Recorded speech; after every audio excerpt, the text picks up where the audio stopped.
I'm reminded, and only got a note on this because we don't usually make a big deal about it here. I mean, every show, the next show is the most important show, and et cetera. It's kind of like living your life. The next day is the most important day. And this is where you are. You're not looking 20 years behind you all the time, but neither of you looking 10 years in front and focusing on that all the time. But on this date, 7 years ago, we were prepping show number 1 of the morning wake up, and I had taken over from Tony Conley, who used to do the show, and Tony, we changed the name of it, and obviously we changed the host, and Tony had gone on to some other things, and I was in the chair. And, it was fairly low-key, but we had a decent opening show, and I thought, we're off to a good start. And then what the rest bring? I got no idea. Now we got to do show 2. Well, wait a minute. I planned all this lineup for show 1. Well, show 2 turned out okay, too, because we had the good doc on. So we got our first chance, meaning me, to work with Dr. John Braccio with Regional Psychological Services. And tomorrow will be the anniversary. But then that date, our first time working together on the show, that is, was the following day. And so I'm preemptively celebrating that today with the doc, who is on the other end of our line right now. Good morning, sir. Welcome. Well, very nice to talk to you, Dave, and that's a really good memory, and I remember that actually very clearly. So I'm glad glad you brought that up. I might add today it's kind of an odd thing. It's 22222. How does that exactly? February 22nd, all those numbers. 2022. Which I is saw really that in my something. show rundown. Yeah. Well, and I might add, I always enjoyed working with you in terms of the TV type. You did for years also. So we definitely go back as long as you've been in Lansing. So it's just like it doesn't seem like that many. But then I looked at it and I said, well, how many interviews, give or take, has that been? And I counted more than 14,000. And I said, wow, that's a lot of people to talk to. And so that put it in perspective. And then I wanted to go run into frozen Lake Michigan. But I'm kidding. But I did notice something on Saturday night. My wife and I were coming back from meeting some friends. And so it's later evening. And we're coming back. We'd been out with another couple here. And we're kind of enjoying some time here in the pandemic to maybe relax, and the numbers are going down, and we're wanting to socialize a little bit. Anyway, coming back, I'm getting off the freeway, and this guy comes barreling up behind me in a moving truck, of all things, Doc, and he's careening on the highway, and I'm like, phew. I get off, and I move over almost to the shoulder so he can go around. Then he does it to another car. He's swaying, he's swerving. I don't know if he's drunk, but he looks angry, and the horn's going, and I thought, out of nowhere, a moving truck. It's after 10 o'clock at night, and it looks like he's trying to take out half the town. What are people thinking? How anger obsessed can this dude be at this hour right now? And I'm staying away from it. Well, anger and frustration, the pandemic, it's a real thing. And it has been a real thing, hasn't it?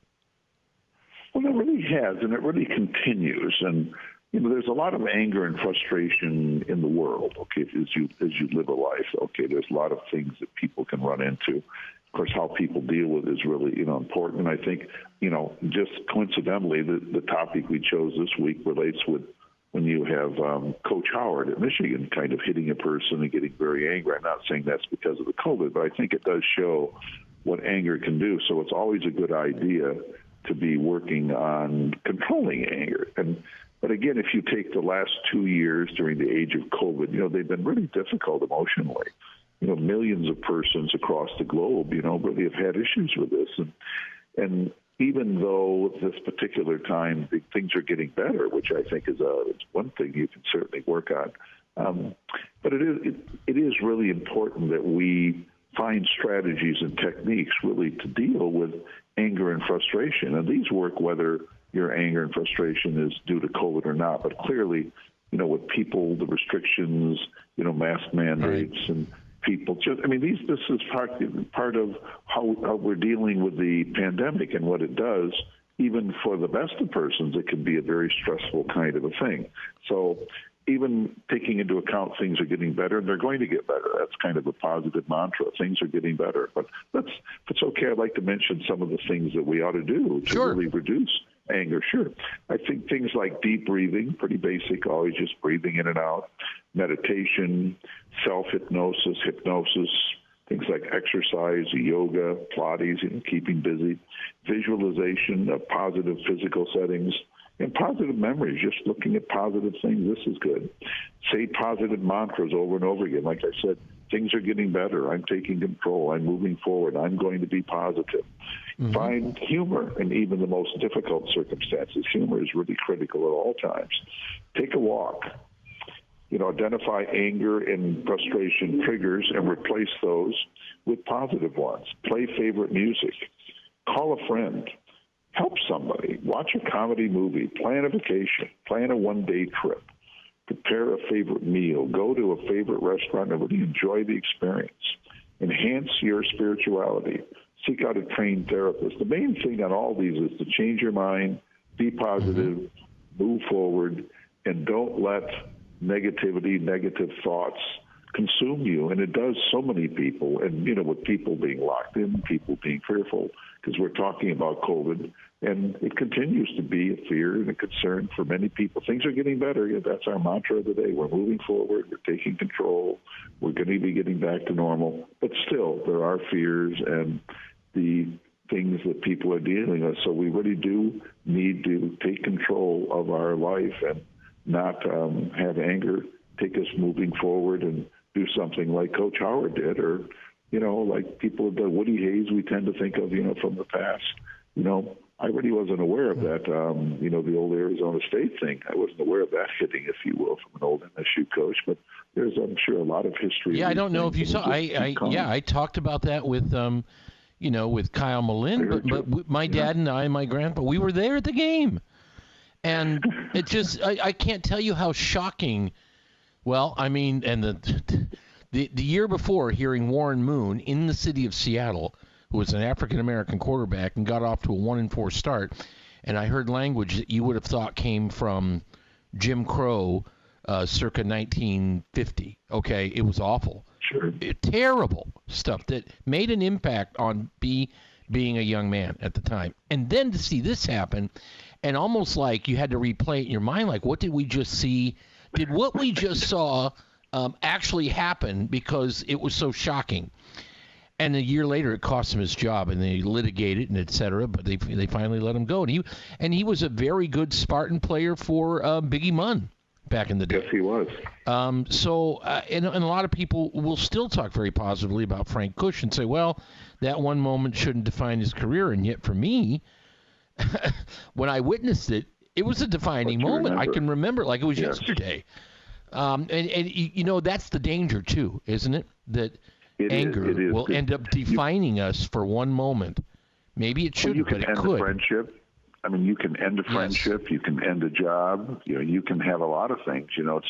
Someone doesn't always say, like if you're talking to a boss and you yell and get carried away. Not every boss says, walk out the door, come back in. If you're going to talk that way, say you're fired or I'm fired. Okay, this type of thing. Sometimes it can end your career, end your promotion, end your future. Long time lead to conflicts within your home, with friends, with family. So anger is really, it can be a very, very corrosive kind of a behavior and a set of feelings. So it's really wise to find strategies, techniques, just take a time out, just relax, move forward. But so many people, Dave, everybody has anger, but a lot of people have way too much anger. And when it spews forth, it can be really, really destructive, which when we see it on TV or it's a very famous person, we notice it.